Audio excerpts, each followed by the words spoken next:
start my story, I just want to say thank you to Mom's Demand for putting this on, and thank you all for being here and joining in this fight to make a change happen. So, my name is Annette, and I was 17 when I experienced gun violence. I was a junior at Columbine High School on April 20th, 1999. Today, I don't want to tell you much about my story because it's one I think you all have already heard about. What I want to talk to you about today is the long-term and widespread impact of gun violence, because it is a story I don't think we hear much about or even really understand. What can gun violence do to a person, a family, a community, and to a generation? For me, the impacts of gun violence are hard to put into words. To best explain it, to survive my trauma, I separated myself into two parts. The part that was quote-unquote normal, and the other part that was broken. It has taken me 19 years and lots of ups and downs to bring these two parts of myself back together, and I'm still working on it. There have been many times of reliving my trauma in nightmares and PTSD episodes, in conversations with inconsiderate people, and in hearing about new shootings. There is stress and worry with dropping my children off at school, and there are days when I feel so happy I stop and wonder, is this going to happen again? I make a choice every day to not let my trauma define me, to be a survivor.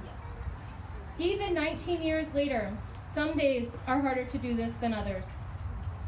For my family, the shootings at my school left a shift so deep in my family that we refer to life before Columbine and life afterwards. Nothing has been the same since. I have 3 older sisters, and the day of the shooting, they were all trying to find me. One was at the community library, one was at the elementary school, and one was away at college watching the news coverage to see if she could spot me. My sisters' experiences were each different. My oldest sister, who was at the library, had just had a baby, and her experience was so traumatizing, she could not go back to the community library for years afterwards. Her children grew up without weekly trips to story time or playtime at the library. My other sister has devoted herself to building a strong community for her children and to make sure all the children know she is a safe, loving, warm adult in case a child is in need. She feels like she needs to save the children in her community. My other sister, who graduated from Columbine in 1998, carries the weight of wondering, if her class had treated people differently, would this still have happened?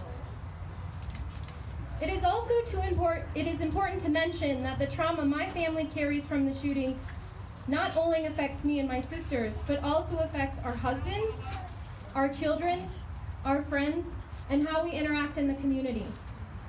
It isn't easy supporting someone who lives with trauma. It isn't always clear how it affects us, and sometimes our partners, friends, and children have to help us figure out what burdens we are still struggling to carry. For the community.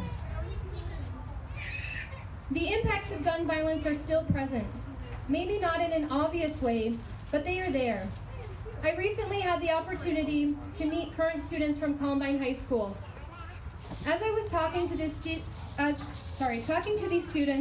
and I listened to their stories, my heart broke for them. They told me tour buses still go to Columbine to see the school and to take pictures. They told me that people ask questions about the shooting and try and sneak into the school to get a better look at the building. These students were not even born when the shooting happened. They are carrying a burden they cannot possibly understand. When I shared my story with them, they had a sense of relief because they could finally comprehend it, this burden they and the community still experience. For a generation, gun violence has affected how children go to school. After the shooting at Columbine, schools instituted active shooter and lockdown drills. This has affected how students feel safe at school and how we think about school safety. Children have grown up practicing how to survive a mass shooting. My son is 5 years old, and he just finished kindergarten. During the year, he had a lockdown drill that was unannounced. He was at recess when it happened, and his teacher quickly ran to collect him and his classmates from the playground. The teacher led the class to a closet, and as the students huddled together in the dark, the class waited to hear that everything was okay. The children were scared, and they didn't understand what was happening. Thankfully, their sweet innocence could only imagine a robber with a white and black striped shirt stealing bags of money. My son's experience is not much different than my own, except as you know, mine was not a drill. I was on my lunch hour when the shooting started, and I ran and hid in a dark closet for hours, wondering what could be happening and if I would make it out alive. How could my son's drill mirror my own experience? And for my son and his class, they did think it was real. When I spoke to my son's teacher about it, she was almost in tears. For her, this situation was so intense.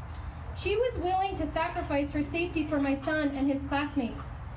She's my son's teacher, and she is committed to keeping him safe, but she is also a mother. How can we ask her to sacrifice her life on the job? Would you sacrifice your life for your job?